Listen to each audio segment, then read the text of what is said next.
राधे। आज हम सुनेंगे कार्तिक मास मातम्य के 26वें अध्याय की कथा। बोलिए विष्णु भगवान की जय हो। नारद जी कहते हैं, इस तरह से विष्णु पार्षदों के वचन को सुनकर धर्मदत्त बोले, सभी मनुष्य भक्तों का कष्ट दूर करने वाले श्री विष्णु जी की यज्ञ, दान, व्रत, तीर्थ सेवन और तपस्या के द्वारा विधि से आराधना करते हैं। लेकिन उन समस्त साधनों में ऐसा कौन सा साधन है जो भगवान विष्णु की प्रसन्नता को बढ़ाने वाला हो और उनके सामीप्य की प्राप्ति कराने वाला हो। दोनों पार्षद अपने पूर्व जन्म की कथा कहने लगे। हे ब्राह्मण, आपका प्रश्न बड़ा ही श्रेष्ठ है। आज हम आपको भगवान विष्णु को जल्दी प्रसन्न करने का उपाय बताते हैं। हम इतिहास सहित एक प्राचीन वृतांत सुनाते हैं, आप ध्यान से सुनो। हे ब्राह्मण, पहले कांचीपुरी में चोल नाम का एक चक्रवर्ती राजा था। उन्हीं के नाम पर उनके अधीन रहने वाले सभी देश चोल नाम से विख्यात हो गए। राजा चोल जब इस भूमंडल का शासन करते थे, तब उनके राज्य में कोई भी मनुष्य दरिद्र नहीं था, दुखी नहीं था, पाप में मन लगाने वाला नहीं था और न ही रोगी था। एक समय की बात है, राजा चोल अनंत शयन नाम के तीर्थ में गए। वहां जगदीश्वर भगवान विष्णु ने योग निद्रा का आश्रय लेकर शयन किया था। वहां भगवान विष्णु के दिव्य विग्रह की राजा ने विधिवत पूजा की। दिव्य मणि, मुक्ताफल और स्वर्ण के बने हुए पुष्पों से पूजन करके उन्हें साष्टांग प्रणाम किया। प्रणाम करके राजा जैसे ही बैठा, उसी समय उनकी दृष्टि भगवान के पास आते हुए एक ब्राह्मण पर पड़ी, जो उन्हीं की तरह कांची नगरी के निवासी थे। उन ब्राह्मण का नाम विष्णुदास था। उन्होंने भगवान की पूजा के लिए अपने हाथों में तुलसी दल और जल ले रखा था। पास आने पर ब्राह्मण ने विष्णु सूक्त का पाठ करते हुए देवादिदेव भगवान को स्नान कराया और तुलसी की मंजरी और पत्तों से उनकी विधिवत पूजा की। राजा चोल ने जो पहले रत्नों से भगवान की पूजा की थी, वह सब तुलसी जी की पूजा से ढक गई। यह देखकर तो राजा को बड़ा क्रोध आया और कुपित होकर राजा ने कहा, हे विष्णुदास, मैंने मणियों और स्वर्ण से भगवान की जो पूजा की थी, वह कितनी शोभा पा रही थी। तुमने तो तुलसी दल चढ़ाकर उसे ढक दिया। बताओ, तुमने ऐसा क्यों किया? मुझे तो ऐसा जान पड़ता है कि तुम दरिद्र और गंवार हो, भगवान विष्णु की भक्ति को बिल्कुल भी नहीं जानते। राजा की बातें सुनकर ब्राह्मण विष्णुदास ने कहा, हे राजन, आपको भक्ति का कोई भी ज्ञान नहीं है। केवल राजलक्ष्मी के कारण आप घमंड कर रहे हैं। बताइए तो, आज से पहले आपने कितने वैष्णव व्रतों का पालन किया है? तब राजा चोल ने हंसते हुए कहा, तुम तो दरिद्र और निर्धन हो। तुम्हारी भगवान विष्णु में आखिर भक्ति ही कितनी है? तुम भगवान विष्णु को संतुष्ट करने वाला कोई भी यज्ञ या दान नहीं कर सकते, न ही किया है और न ही कभी कर सकते हो। न तुमने कोई देव मंदिर बनवाया, इतने पर भी तुम्हें अपनी भक्ति का इतना घमंड है। अच्छा बताओ, ये सभी ब्राह्मण मेरी बातें सुन लें। भगवान विष्णु के दर्शन पहले मैं करता हूँ या ब्राह्मण? इस बात को आप सब लोग देखें, फिर हम दोनों में से किसकी भक्ति कैसी है, ये सब लोगों को खुद ही पता चल जाएगा। ऐसा कहकर राजा तो अपनी राजभवन में चले गए। वहां पर उन्होंने महर्षि मुद्गल को आचार्य बनाया। महर्षि मुद्गल को आचार्य बनाकर राजा ने एक बहुत बड़ा वैष्णव यज्ञ आरंभ कर दिया। उधर विष्णुदास भगवान विष्णु को प्रसन्न करने के लिए नियम और व्रत का पालन करते हुए वहीं पर भगवान विष्णु के मंदिर में ही रुक गए। उन्होंने माघ और कार्तिक के उत्तम व्रत को किया, तुलसी वन की रक्षा की, एकादशी को व्रत किया और द्वादश अक्षर मंत्र का जाप किया। नृत्य, गीत आदि मंगलमय आयोजन के साथ प्रतिदिन षोडशोपचार से भगवान विष्णु की पूजा की, सभी नियमों का पालन किया। वे प्रतिदिन चलते फिरते सोते हर समय भगवान विष्णु का स्मरण करते थे। उनकी दृष्टि सर्वत्र सम हो गई थी। वे सब प्राणियों के भीतर एकमात्र भगवान विष्णु को ही देखते थे। इस तरह राजा चोल और विष्णुदास दोनों ही भगवान लक्ष्मीपति की आराधना कर रहे थे। दोनों ही अपने अपने व्रत में स्थित रहते थे। दोनों ही अपनी संपूर्ण इंद्रियां और समस्त कर्म भगवान विष्णु को समर्पित कर चुके थे। इसी अवस्था में दोनों ने बहुत समय व्यतीत कर दिया। आगे क्या हुआ अगले अध्याय की कथा में सुनेंगे। यहाँ पर 26वें अध्याय की कथा समाप्त होती है। और ये श्री विष्णु भगवान की जय हो। अब सुनते हैं कार्तिक स्नान की कहानी। एक गांव में एक बुढ़िया माई रहती थी। व्रत नियम बहुत करती थी, दान पुण्य भी बहुत करती थी। आए कार्तिक कार्तिक का स्नान करती थी। जब कार्तिक का महीना आया तब उसने सोचा कि इस बार हरिद्वार गंगा जी के किनारे जाकर कार्तिक का स्नान करती हूँ। तब उसने अपने बेटे से कहा कि मुझे कार्तिक का स्नान करना है, इसीलिए मैं हरिद्वार जाकर रहूंगी। तब उसका बेटा बोला कि माँ, हरिद्वार में तो बड़ी ठंड होती है और वैसे भी तुम अकेली वहां कैसे रहोगी, तुम मत जाओ। लेकिन माँ बोली कि नहीं बेटा, मैं जरूर जाऊंगी। कार्तिक के महीने में गंगा स्नान का बड़ा पुण्य मिलता है। तब हार थक कर बेटे ने माँ की बात मान ली। उसने अपनी पत्नी से कहा कि मेरी माँ के लिए थोड़े से लड्डू और सुहाली बना दो। मेरी माँ हरिद्वार रहने जा रही है, वहां रहकर कार्तिक का स्नान करेगी और व्रत पूजा करेगी। व्रत खोलते समय कुछ खा लिया करेगी। बड़े जले भुने मन से उसकी पत्नी ने सास के लिए थोड़े से लड्डू और थोड़ी सी सुहाली बना दी। बेटा अपनी माँ को लेकर हरिद्वार के लिए चल दिया। वहां जाकर उसने अपनी माँ के लिए एक छोटी सी कुटिया बना दी और आसपास वालों से कहने लगा कि मैं अपनी माँ को कार्तिक स्नान के लिए यहाँ पर छोड़कर जा रहा हूँ, मेरी माँ का ध्यान रखना। वह अपनी माँ को छोड़कर वहां से आ गया। अब बुढ़िया माई रोज सुबह 4 बजे उठ जाती, उठकर गंगा जी नहाती, भगवान विष्णु की पूजा करती, तुलसी जी की पूजा करती, कार्तिक मास की महात्म्य और कथा करती और सारा दिन भजन कीर्तन करती। ऐसे में ही उसके दिन कब बीत गए उसे पता ही नहीं चला। कार्तिक का महीना पूरा होने को आया, बस 4 दिन बचे थे। रात में किसी ने दरवाजा खटखटाया। बुढ़िया माई ने दरवाजा खोला तो पूछा कौन है। तब वहां देखा तो एक दिव्य पुरुष खड़ा है। उसने कहा कि मेरा नाम सावन है। तब बुढ़िया माई कहने लगी कि सावन आया, मुझे तो बहुत भाया। सावन में बहुत सारे तीज त्योहार आते हैं, भाई बहन के प्रेम को दर्शाते हैं। सावन ने कहा, माई मुझे बहुत भूख लगी है, कुछ खाने को दो। तब बूढ़ी अम्मा ने लड्डू का थाल उसके आगे कर दिया और कहने लगी कि लो, तुम लड्डू खा लो। सावन ने एक लड्डू उठाया और उठाकर खा लिया। जब जाने लगा तब झोपड़ी पर एक लात मारी। लात मारते ही झोपड़ी की एक दीवार सोने की हो गई। दूसरे दिन रात में फिर किसी ने दरवाजा खटखटाया। बुढ़िया माई ने दरवाजा खोल के देखा तो फिर कोई दिव्य पुरुष था। बुढ़िया माई ने पूछा कि कौन है। तब उसने कहा कि मैं भादवा हूँ। बुढ़िया माई बोली कि भादवा आया भी बहुत सुहाया। इस महीने में भी बहुत तीज त्योहार आते हैं, इस महीने में तो भगवान जन्म पाते हैं। भादवे ने कहा, माँ मुझे भूख लगी है। तब बुढ़िया माई बोली कि लो, लड्डू तुम भी खा लो। ऐसा कहकर लड्डू का थाल उनके आगे कर दिया। भादवे ने भी एक लड्डू उठाया और खा लिया। जाते समय लोग झोपड़ी को लात मारी तो उसकी दूसरी दीवार भी सोने की हो गई। तीसरे दिन फिर किसी ने दरवाजा खटखटाया तो बुढ़िया माई ने दरवाजा खोल के देखा तो फिर कोई दिव्य पुरुष था। पूछा कौन है, तो उसने कहा मैं आसोज हूँ। बुढ़िया माई बोली, आसोज आया बहुत सुहाया।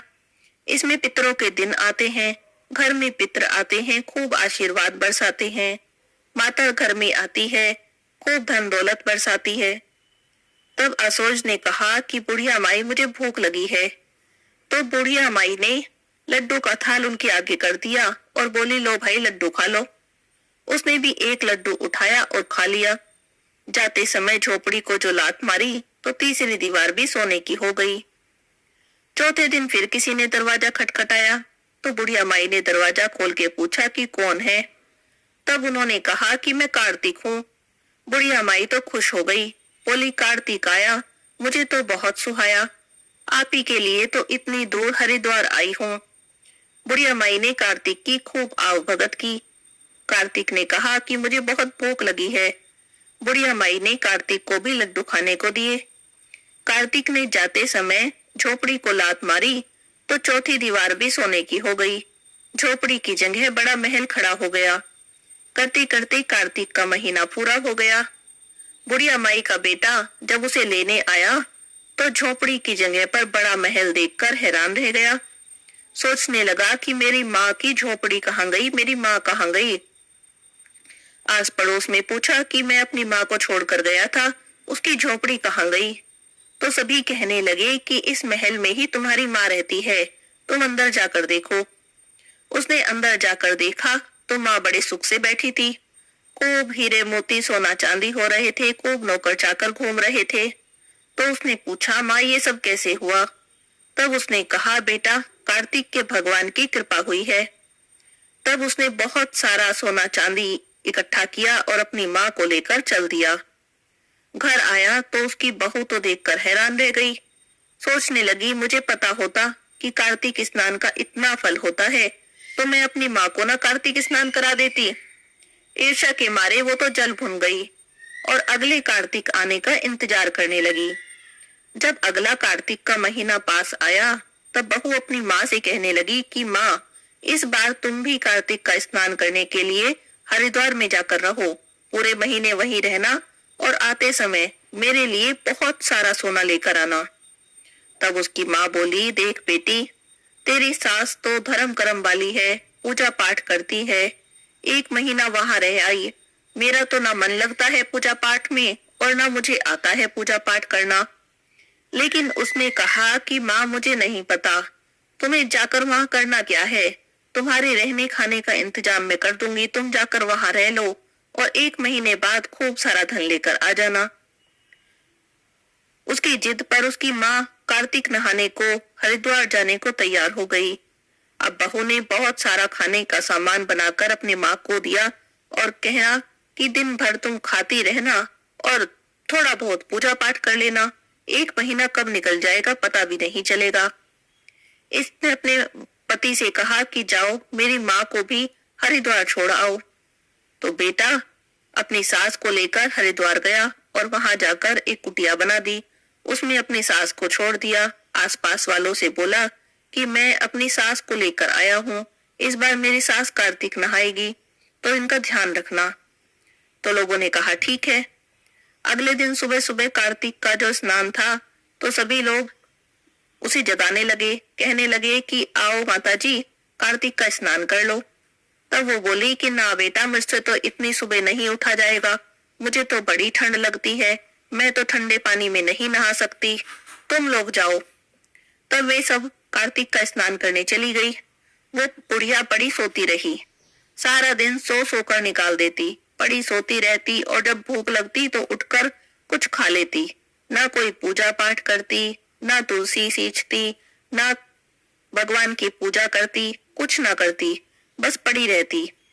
इस तरह करते करते पूरा कार्तिक का महीना पूरा होने को आया।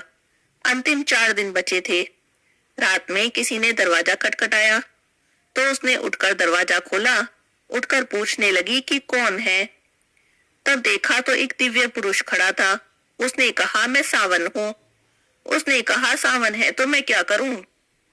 सावन में इतने तीज त्योहार आते हैं, खर्चे का काम होता है, बहन बेटी को बुलाओ, खर्चा करो, सिंधारा भेजो, तुम जाओ यहाँ से। सावन ने कहा, माता जी मुझे भूख लगी है, कुछ खाने को दे दो। तब वह कहने लगी कि जितना खाना है उसमें मेरा ही काम चल जाता है, वही बहुत है, तुम्हें कहाँ से दूं, तुम जाओ यहाँ से। अब सावन जाने लगा। एक झोपड़ी पर लात मारी तो झोपड़ी की एक दीवार गिर गई। दूसरे दिन फिर किसी ने दरवाजा खटखटाया तो बुढ़िया माई ने पूछा कि कौन है। उसने कहा, मैं भादवा हूँ। उसने भादवे को भी खूब खरी खोटी सुनाकर भगा दिया। उसने भी जाते समय झोपड़ी को लात मारी तो दूसरी दीवार गिर गई। तीसरे दिन जब आसोज आया तब उसने उसे भी भगा दिया। अब उसने झोपड़ी को लात मारी तो तीसरी दीवार भी गिर गई। चौथे दिन कार्तिक आया तब उस बुढ़िया ने दरवाजा खोला तो कार्तिक ने कहा कि मुझे बहुत भूख लगी है। तो वह कहने लगी, तो मैं क्या करूं, इतनी ठंड में कार्तिक नहाने के लिए यहाँ पड़ी हूँ, तो अब तुम जल्दी से मुझे बहुत सारा धन दे दो जिससे कि मुझे यहाँ से छुटकारा मिले। कार्तिक के देवता ने देखा कि बुढ़िया तो धन की भूखी है, नित्य नियम कुछ करती नहीं, पूजा पाठ कुछ करती नहीं, तुलसी में जल तक नहीं देती, सारा दिन सोती रहती है और खाती रहती है। तो कार्तिक के देवता उससे नाराज हो गए और उसे श्राप दे दिया कि जा तू गधी बन जा। जाते समय झोपड़ी को लात मारी तो चौथी दीवार भी गिर गई। कार्तिक का महीना खत्म हुआ तब बहू ने अपने पति से कहा कि जाओ मेरी माँ को लेकर आओ और खूब धूमधाम से लेकर आना। जाकर बेटा देखने लगा कि जहाँ सास को छोड़कर गया था वो तो झोपड़ी ही नहीं है, उस जगह पर तो कूड़े का ढेर लगा है और वहां एक गधी घूम रही है। उसने आसपास वालों से पूछा कि भाई मेरी सास कहाँ गई, मैं सास को छोड़कर गया था कार्तिक नहाने के लिए। तो सभी लोग कहने लगे कि तुम्हारी सास कार्तिक तो नहाती नहीं थी, सारा दिन बस पड़ी रहती थी, खाती रहती थी, सोती रहती थी। इसी कारण कार्तिक के भगवान नाराज हो गए और उसे श्राप दे दिया, उसी से वह गधी हो गई है। अपनी सास की ये हालत देखकर उसे बड़ा दुख हुआ, लेकिन वो क्या कर सकता था। वो उस गधी को ही रस्से में बांधकर अपने साथ लेकर चल दिया। घर पहुंचा तो उसकी पत्नी ने पूछा कि मेरी माँ कहाँ है। तब उसका पति कहने लगा कि यही तुम्हारी माँ है। ऐसा कहकर उसने सारी बात अपनी पत्नी को बता दी। बहू को ये बात सुनकर तो बड़ा दुख हुआ कि मेरी माँ की कैसी हालत हो गई है मेरे कारण। तब उसने पंडितों को बुलाया और उसका उपाय पूछा कि ये सब क्या हो गया है और अब सब सही कैसे होगा। तब पंडित कहने लगे कि तुम्हारी माँ को कार्तिक देवता का श्राप लगा है, कार्तिक के महीने का दोष लगा है। अगर कोई कार्तिक नहाने वाली, नित्य नियम करने वाली, तुलसी पूजन करने वाली औरत के नहाए पानी से इसे नहलवाओगी और इससे भी नित्य नियम करवाओगी, कार्तिक की कहानियां सुनाओगी, तभी जाकर इसका ये दोष छूटेगा और ये वापस इंसान बनेगी। तब बहू भागी भागी अपनी सास के पास गई और उनके चरण छूकर कहने लगी कि माताजी, क्या आप अपने नहलाए हुए पानी से मेरी माँ को नहलवा दोगी, मेरी माँ को कार्तिक की कहानियां सुना दोगी। तब उसकी सास कहने लगी, हाँ बेटी, मेरा नहाया पानी तो नाली में ही जाता है, तुम अपनी माँ को नाली के नीचे बैठा देना, उन पर पानी पड़ जाएगा। तब उस बहू ने सास के नहाए पानी से अपनी माँ को नहलवाया और उन्हें पूरे साल तक नित्य नियम करवाया। कार्तिक का महीना आया तो कार्तिक का स्नान करवाया। उसकी सास रोज कार्तिक की कहानियां सुनाती, कार्तिक का महात्म्य सुनाती। कार्तिक की पूर्णिमा आई तब उसकी माँ पर कार्तिक के देवता की कृपा हुई और वो वापस से इंसान में बदल गई।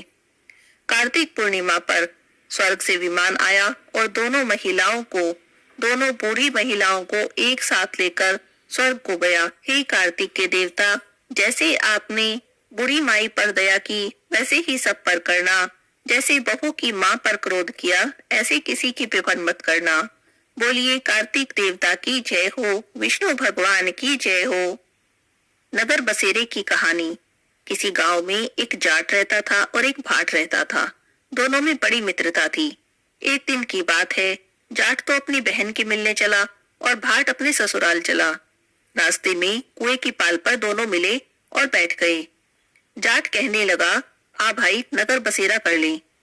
तब भाट कहने लगा कि मैं तो अपने ससुराल जा रहा हूँ, मेरी तो वहां पर खूब खातिर होगी, तू ही नगर बसेरा कर ले।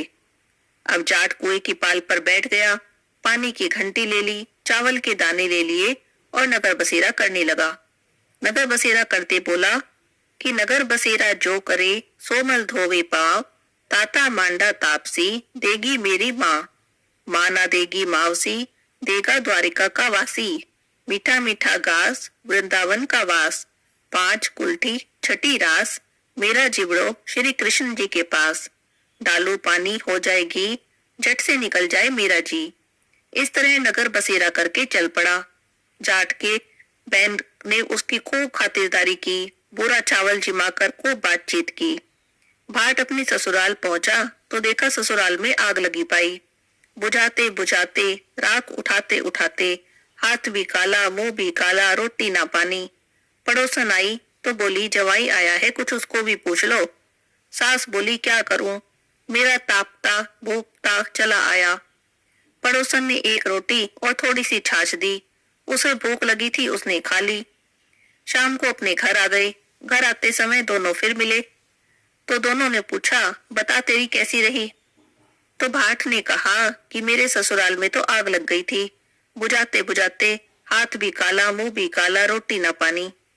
तब जाट कहने लगा, मेरी तो खूब खातिर हुई, मैंने तो तुझसे पहले ही कहा था कि चल नगर बसेरा कर ले। कहने लगा कि चल आ अब कर ले। तो भाट बोला, ना मैं तो अब भी ना करूं, तेरी तो मावसी है, पता नहीं रोटी देगी भी या नहीं देगी। मेरी तो माँ है, दही की छुचली, चुरमा की पेड़ी गेट पे लेके खड़ी पावेगी। भाट ने नगर बसेरा नहीं किया। जाट ने फिर से नगर बसेरा कर लिया। नगर बसेरा जो करे सो मल धोवे पाँव, ताता माड़ा तापसी देगी मेरी माँ। माँ देना मावसी देगा द्वारिका का वासी। मीठा मीठा गास वृंदावन का वास। 5 कुल्टी छठी रास मेरा जीवड़ो श्री कृष्ण जी के पास। डालू पानी हो जाएगी झट से निकल जाए मेरा जी। इस तरह नगर बसेरा करके चल पड़ा। भाट और जाट दोनों घर पहुंच गए। घर पहुंचते ही जाट की मावसी ने तो उसका बहुत लाड चाव किया, बहुत खातिरदारी की। भाट घर पहुंचा तो उनकी भैंस खो गई। अब उसका बापू एक लाठी उठावे एक तरे। कहने लगा ससुराल गया तो आग लगा दी, यहाँ आया तो भैंस खो दी। पहले भैंस ढूंढ कर ला तभी रोटी पानी मिलेगी। अब भाट को सारा दिन हो गया ढूंढते ढूंढते, पर भैंस नहीं मिली। बाजार में फिर दोनों मिले तो जाट ने पूछा बोल कैसी रही। तब भाट कहने लगा कि आते ही मेरे बापू की भैंस खो गई, बस ढूंढ रहा हूँ सुबह से, ना रोटी ना पानी। तब जाट कहने लगा मैंने तो पहले ही कहा था नगर बसेरा कर ले। तब भाट बोला कि तेरे नगर बसेरे में यदि इतना गुण है तो चल अब कर ले। दोनों बैठ गए, नगर बसेरा करने लगे। नगर बसेरा जो करे सो मल धोवे पाँव, ताता मांडा तापसी देगी मेरी माँ। माव देना मावसी देगा द्वारिका का वासी। मीठा मीठा घास वृंदावन का वास। 5 कुल्टी छठी रास मेरा जीवड़ा श्री कृष्ण जी के पास। डालो पानी हो जाएगी झट से निकल जाए मेरा जी। इस तरह नगर बसेरा करके चल दिए। थोड़ी दूर चले थे कि भैंस मिल गई। उसे लेकर अपने घर गया। तब उसकी माँ कहने लगी अरे क्या करते हो, लड़के को आते ही निकाल दिया, सारा दिन हो गया भूख के प्यास से। तब उसे खूब उसकी खातिरदारी की, उसे खूब अच्छी तरह जिमाया। सारी नगरी में ढिंडोरा पिटवा दिया कि सब कोई कार्तिक में पीहर सासरे आते जाते नगर बसेरा जरूर करे। बोलिए नगर बसेरे की जय हो। नित्यनेम की कहानी। 2 माँ बेटी थी। माँ रोजाना नित्यनेम की कहानी कहती थी। तब एक दिन बेटी कहने लगी कि माँ मैं भी नित्यनेम की कहानी कहूंगी। तब उसकी माँ ने मना कर दिया कि रहने दे बेटी, तेरी कहानी ससुराल में कौन सुनेगा। लेकिन उसने जिद की और नित्यनेम की कहानी कहने लगी। कुछ दिनों बाद उसकी शादी हुई। ससुराल गई तो सबसे कहती कि मेरी नित्यनेम की कहानी सुन लो। सभी कुछ न कुछ बहाना बनाकर टाल देते। कोई उसकी कहानी नहीं सुनता। जब कोई कहानी नहीं सुनता तब वह भूखी रह जाती। एक दिन उसकी पड़ोसन उसे कहने लगी कि तुम इतनी दुबली क्यों हो गई हो, क्या तुम खाना नहीं खाती। तब वह उससे कहती है कि मेरा नित्यनेम की कहानी कहने का नियम है, जब मेरी कोई कहानी नहीं सुनता तो मैं खाना नहीं खाती। तब पड़ोसन कहने लगी कि मैं तेरी कहानी सुन लिया करूंगी। वह आती और कहानी सुनती। कहानी सुनाने के बाद वह खाना खा लेती। एक दिन ननद अपनी माँ से कहने लगी कि माँ भाभी पड़ोसन के कहने पर खाना खाती है, हम कहते हैं तो खाना नहीं खाती। तब उसकी माँ ने कहा कि उसे आने से मना कर देना। तब उसने कहा अच्छा। उसने पड़ोसन से आने को मना कर दिया। तो पड़ोसन ने अपने पति से पूछा कि मैं उसके घर नहीं जा सकती, उसकी बेटी मना करती है। तब उसका पति कहने लगा कि उसकी माँ मना करे तब मत जाना। अगले दिन सास ने भी मना कर दिया तो पड़ोसन नहीं आई। बहू की कहानी किसी ने नहीं सुनी तो वह भूखी रही। तब एक दिन ससुर ने पूछा कि बहू कैसी है, तो सास कहने लगी कि अच्छी है, घर का कामकाज तो सारा करती है मगर कुछ खाती पीती नहीं। तब ससुर ने कहा कि बड़े घर की बेटी है, काम करने से थक जाती होगी, उसे काम मत कराया करो। तब सास कहने लगी कि काम ना कराऊं तो भी खाना नहीं खाती। वो बहुत दिन तक भूखी रही तो धर्मराज का आसन डोलने लगा। धर्मराज ने पूछा कि नगरी में ऐसा कौन है जो भोजन नहीं करता, उसे बुलाओ। स्वर्ग से विमान आया। विमान देखकर सास कहने लगी कि मैं भी चलूंगी। तो बहू बोली नहीं जी, आपको तो बहुत काम था, मेरी कहानी सुनने का भी समय नहीं था, आप कैसे चलोगी। जेठानी ने कहा तो कहने लगी कि तुम्हें तो खाना बनाना है। ननद ने कहा तो कहने लगी कि तुम कैसे चलोगी, तुम्हें तो गुड्डे गुड़िया खेलनी है। पड़ोसन ने कहा कि मैं चलूं, तो कहने लगी हाँ चलो, तुम मेरे साथ चलो, तुमने ही मेरी कहानी सुनी है।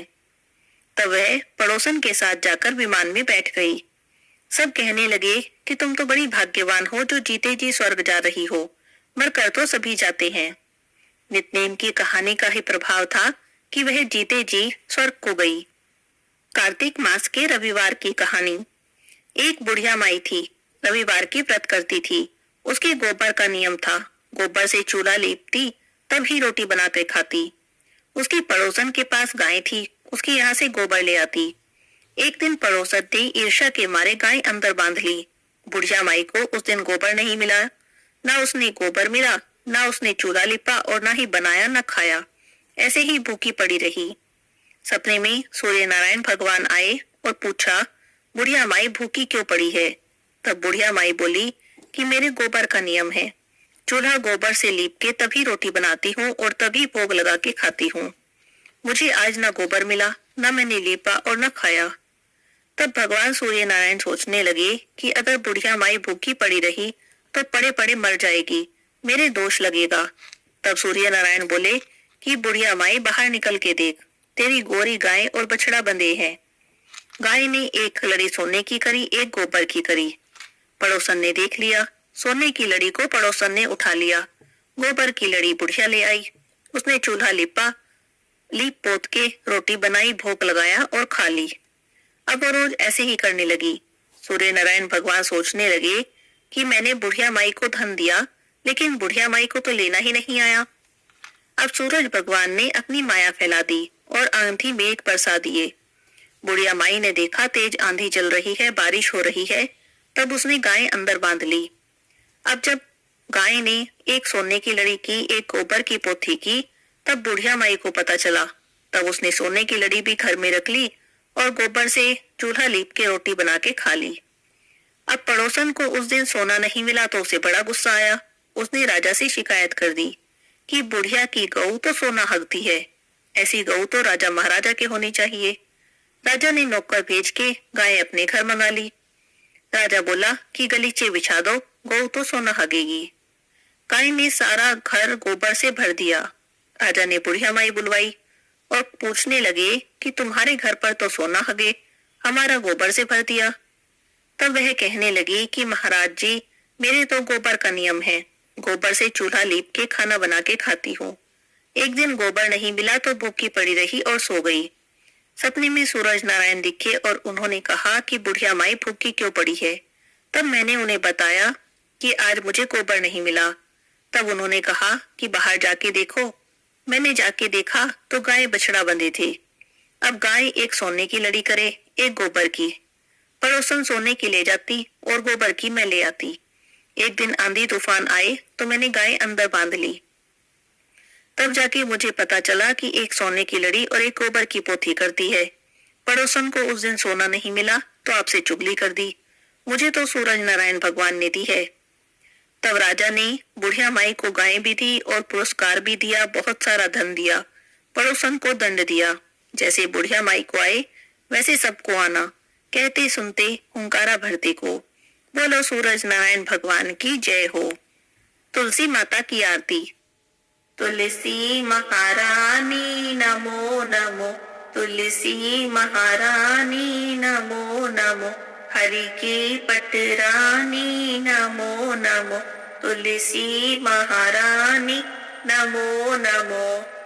धन तुलसी पूर्ण तप कीनो, शालिग्राम बनी पटरानी नमो नमो, तुलसी महारानी नमो नमो। जहाँ के पत्र मंजरी कोमल, श्रीपति कमल चरण लपटानी नमो नमो, तुलसी महारानी नमो नमो, तुलसी महारानी नमो नमो, हरि की पटरानी नमो नमो। कौन से महीने में बोई रानी तुलसा, कौन से महीने में हुई हरियाली नमो नमो, तुलसी महारानी नमो नमो। कौन से महीने में हुई तेरी पूजा, कौन से महीने में हुई पटरानी नमो नमो, तुलसी महारानी नमो नमो। आषाढ़ मास में बोई रानी तुलसा सावन मास में हुई हरियाली। नमो नमो तुलसी महारानी, नमो नमो।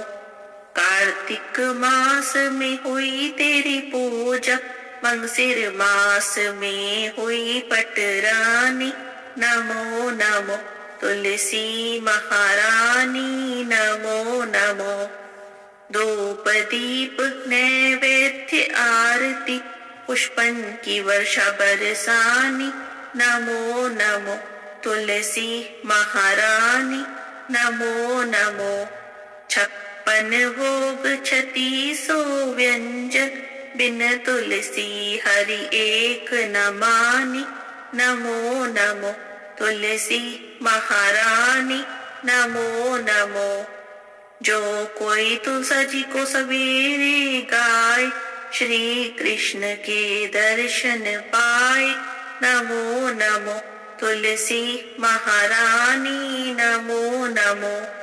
जो कोई तुलसी जी को दोपहर को गाए, खीर खांड के भोग लगाए। नमो नमो तुलसी महारानी, नमो नमो।